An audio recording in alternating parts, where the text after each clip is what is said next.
প্রিয় শিক্ষার্থীরা, আসসালামু আলাইকুম। শর্টকাট লার্নিং ইউটিউব চ্যানেলে সকলকে স্বাগতম। এইচএসসি 2024 এর হিসাব বিজ্ঞান অংশে আজকে আমরা উপস্থিত হয়েছি লেনদেনের অঙ্ক নিয়ে। শিক্ষার্থীরা, হিসাব বিজ্ঞানের যে কোনো অঙ্ক করতে গেলে আগে ঘটনাটাকে অবশ্যই লেনদেন হতে হবে। তাই আগে আমাদের চিনতে হবে যে কোনো ঘটনায় কি লেনদেন হতে পারে? না, যে কোনো ঘটনাই লেনদেন হতে পারে না। কোনো ঘটনা লেনদেন হতে গেলে অবশ্যই অবশ্যই অবশ্যই তাকে অর্থের মাপকাঠিতে পরিমাপযোগ্য হতে হয়। অর্থের মাপকাঠিতে পরিমাপযোগ্য না হলে কোনো ঘটনাই লেনদেন নয়। শুধু অর্থের মাপকাঠিতে পরিমাপযোগ্যই নয়, এছাড়া যে কোনো ঘটনা দ্বারা যদি প্রতিষ্ঠানের আর্থিক অবস্থার পরিবর্তন না হয় তাহলে তাকে প্রাতিষ্ঠানিক লেনদেন বলা যাবে না। অর্থাৎ প্রাতিষ্ঠানিক লেনদেন ছাড়া অন্য কোনো লেনদেনের হিসাবে কিন্তু আমরা করব না। এক্ষেত্রে এমন হতে পারে যে মালিক তার ব্যক্তিগত তহবিল থেকে ছেলের স্কুলের বেতন দিল, এটা মালিকের ব্যক্তিগত ব্যাপার, এই লেনদেনের অঙ্ক কিন্তু আমরা করব না। অর্থাৎ হিসাব বিজ্ঞানে আমরা যেসব অঙ্কগুলো করি এগুলো সব প্রাতিষ্ঠানিক লেনদেনের অঙ্ক, যেগুলো অবশ্যই প্রতিষ্ঠানের আর্থিক অবস্থার পরিবর্তন ঘটায়। তাহলে এক কথায় আমরা যদি বলি যে সকল ঘটনা প্রতিষ্ঠানের আর্থিক অবস্থার পরিবর্তন ঘটায় তাই হচ্ছে লেনদেন। যা প্রতিষ্ঠানের আর্থিক অবস্থার পরিবর্তন ঘটায় না তা লেনদেন না। আমাদের অনেক সময় বলে দেয় যে লেনদেন কিনা সনাতন পদ্ধতিতে যাচাই করো। আমাদের নবম দশম শ্রেণীতে এই অঙ্কগুলো আসতো, এইচএসসি লেভেলে এগুলো আসে খুব কম, তারপরও শিখে রাখতে দোষ কি? আর যদি আমি লেনদেনই চিহ্নিত করতে না পারি তাহলে এর পরবর্তীতে আমি জাবেদা, খতিয়ান, রেওয়ামিল, নগদান এগুলো কি করে করব? আগে আমাকে লেনদেন জানতে হবে। এজন্য আজকে আমাদের আলোচনার বিষয় হচ্ছে লেনদেন। তো শিক্ষার্থীরা, আমরা এখন তোমাদেরকে বোর্ডে নিয়ে যাব। বোর্ডে আমরা হাতে ধরে লেনদেন বিষয়ক একটা অঙ্ক দেখাবো।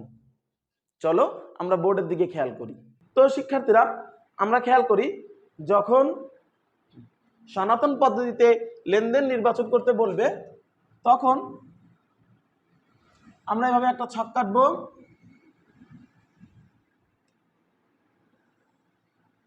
যার প্রথম অংশে আসবে তারিখ, এরপরে লিখব লেনদেন কিনা, এরপরে লিখব সনাতন পদ্ধতিতে কারণ। প্রথম অংশে আসবে তারিখ, দ্বিতীয় অংশে লিখব লেনদেন কি না, তৃতীয় অংশে লিখব কারণ। এক্ষেত্রে ব্র্যাকেটে আমরা দিয়ে দিব সনাতন পদ্ধতি।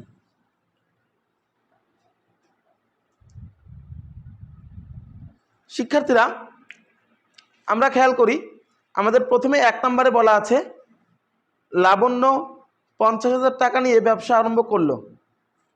আচ্ছা, তার আগে আমি বলি, এখানে আমরা প্রশ্নের দিকে খেয়াল করলে দেখতে পাই আমাদের কিন্তু তারিখ হিসেবে লেনদেনগুলো দেয়া নাই, লেনদেনগুলো দেয়া আছে ক্রমিক নাম্বার হিসেবে। যেহেতু ক্রমিক নাম্বার হিসেবে দেওয়া সেহেতু আমরা এখানে লিখব ক্রমিক নং। অর্থাৎ তারিখ থাকলে তারিখ দিব, ক্রমিক নং থাকলে ক্রমিক নং দিব। তো 1 নম্বর ক্রমিক নাম্বারে আমাদের কি বলা আছে? লাবণ্য 50,000 টাকা নিয়ে ব্যবসা আরম্ভ করলো। আচ্ছা, যেহেতু লাবণ্য 50,000 টাকা নিয়ে ব্যবসা আরম্ভ করলো, অর্থাৎ লাবণ্য হচ্ছে এই কোম্পানির মালিক, কিন্তু টাকাটা পাইছে কে? প্রতিষ্ঠান পাইছে। অর্থাৎ প্রতিষ্ঠানের টাকা বৃদ্ধি পাইছে একদিক দিয়ে, অন্য দিক দিয়ে প্রতিষ্ঠান যেহেতু মালিকের কাছে দায়বদ্ধ হয়েছে, আর মালিকের কাছে দায়বদ্ধ হলে সেটা হচ্ছে মূলধন। তার মানে এখানে প্রাতিষ্ঠানিক আর্থিক অবস্থার পরিবর্তন ঘটেছে।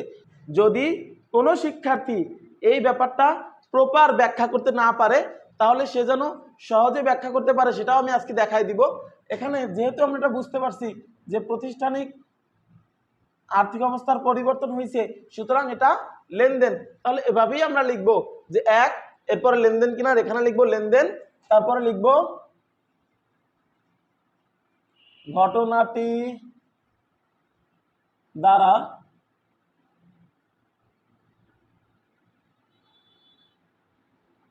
প্রতিষ্ঠানের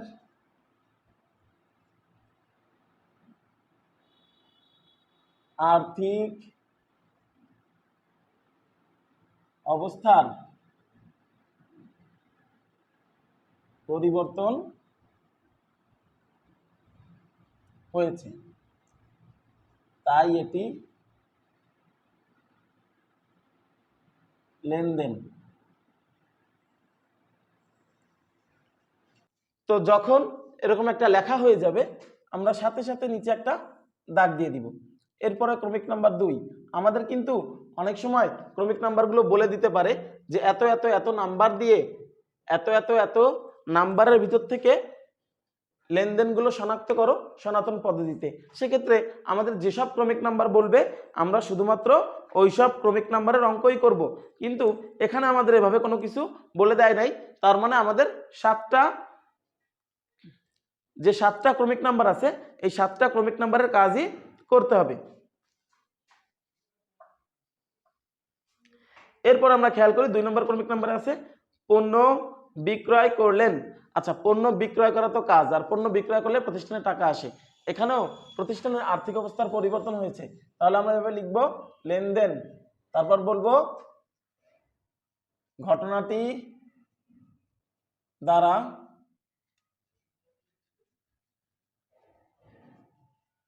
প্রতিষ্ঠানের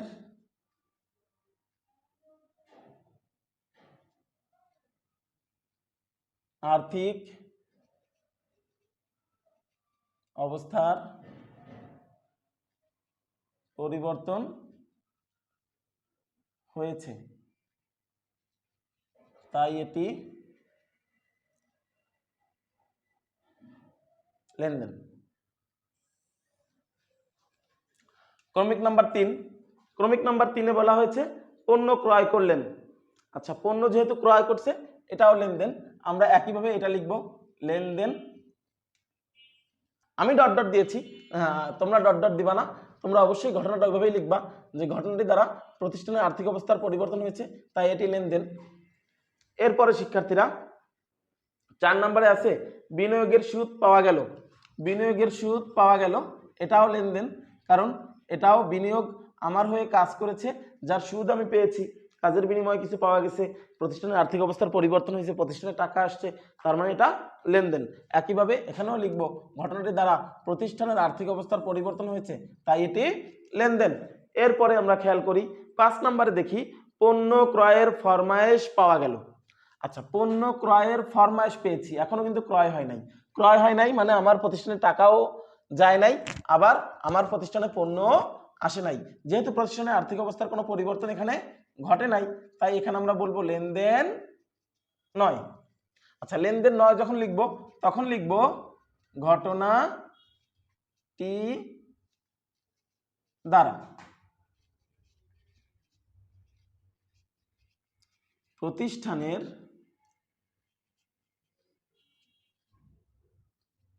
আর্থিক অবস্থার পরিবর্তন হয়নি, তাই এটি লেনদেন নয়। এটা লেখা হয়ে গেলে আমরা আবার এর নিচে দাগ দিয়ে দিব। আমরা একটু দাগটা বাড়াই নেই, কারণ হচ্ছে এটুকু জায়গার ভিতরে আমাদের হচ্ছে না। এরপর আমরা খেয়াল করি 6 নম্বরে আমরা দেখি শিক্ষার্থীরা কি বলেছে বিজ্ঞাপন বিল প্রদান করা হলো। যেহেতু বিজ্ঞাপন বিল প্রদান করা হয়েছে সেহেতু এটাও কি লেনদেন, কারণ বিজ্ঞাপন বিল আমার প্রতিষ্ঠান থেকে দেওয়া হয়েছে, আর এটা প্রতিষ্ঠানের আর্থিক অবস্থার পরিবর্তন করছে, আর প্রতিষ্ঠানের আর্থিক অবস্থার পরিবর্তন হলেই আমরা এটা লেনদেন বলে শনাক্ত করব, আর লিখে দিব ঘটনাটি দ্বারা প্রতিষ্ঠানের আর্থিক অবস্থার পরিবর্তন হয়েছে, তাই এটি লেনদেন। 7 নম্বর ক্রমিক নম্বরে কি আছে শিক্ষার্থীরা আমরা খেয়াল করি। 7 নম্বরে বলা আছে ব্যাংক চলতি হিসাব খোলা হলো, অর্থাৎ আমার ব্যাংকে আমি কিছু টাকা দিয়ে একটা হিসাব খুললাম, আমার প্রতিষ্ঠানের টাকা এক রূপ থেকে অন্য রূপান্তর হলো। হ্যাঁ, আমার প্রতিষ্ঠানের নামেই ব্যাংক অ্যাকাউন্টটা আছে, যেহেতু আমার প্রতিষ্ঠান নামে ব্যাংক অ্যাকাউন্ট আছে, টাকাটা কিন্তু আমার প্রতিষ্ঠানেই থাকতেছে, কিন্তু এখানে তারল্যের কিন্তু হ্রাস বৃদ্ধি ঘটছে। নগদ টাকা যতটা তরল সম্পদ, ব্যাংকের টাকাটা ততটা তরল নয়। এর একটাই কারণ, নগদ টাকা আমার কাছেই থাকে, আমি যে কোনো সময় ব্যবহার করতে পারি, কিন্তু ব্যাংকের টাকা আমার কাছে সবসময় থাকে না, আমার চেক কেটে তারপর তুলে নিয়ে আসতে হয়। অর্থাৎ এখানে ঘটনাটা দ্বারা মূলত প্রতিষ্ঠানের তারল্যের পরিবর্তন হয়েছে। একদিকে একটা সম্পদ চলে গেছে, নগদ টাকা চলে গেছে, অন্যদিকে আর একটা সম্পদ মানে ব্যাংক বৃদ্ধি পাইছে, কিন্তু এই সম্পদ দুটার ভিতরে তারল্যের পার্থক্য আছে। এক্ষেত্রেও প্রতিষ্ঠানের আর্থিক অবস্থার পরিবর্তন হয়েছে, কারণ আর্থিক রূপ পরিবর্তন হয়েছে। আর এই পরিবর্তন হলে এটাও আমরা বলবো কি লেনদেন। যেহেতু এটা লেনদেন, তাহলে ওই একইভাবে লিখবো, ঘটনাটি দ্বারা প্রতিষ্ঠানের আর্থিক অবস্থার পরিবর্তন হয়েছে, তাই এটি লেনদেন। আর যদি এটা দ্বারা প্রতিষ্ঠানের আর্থিক অবস্থার পরিবর্তন না হতো, তাহলে এটাকে আমরা লেনদেন বলতাম না। শিক্ষার্থীরা, অনেক ধন্যবাদ তোমাদের ধৈর্য ধরে আমাদের ভিডিওটা দেখার জন্য। আশা করি তোমরা এই অঙ্কটা বুঝতে পারছো। যদি কেউ বুঝতে না পারো, অবশ্যই কমেন্ট করে জানাবা, আমরা চেষ্টা করব নেক্সট আবার সাপোর্টে ক্লাস দিতে। আর যদি আমাদের ভিডিওটা তোমাদের ভালো লাগে, তাহলে অবশ্যই লাইক দিয়ে আমাদের পাশেই থাকবা। আর আমাদের এই নিয়মিত আয়োজনের নিয়মিত আপডেট পেতে অবশ্যই চ্যানেলটাকে সাবস্ক্রাইব করে বেল বাটন আইকনটা ক্লিক করে অল করে দিবা। সকলকে ধন্যবাদ। আল্লাহ হাফিজ।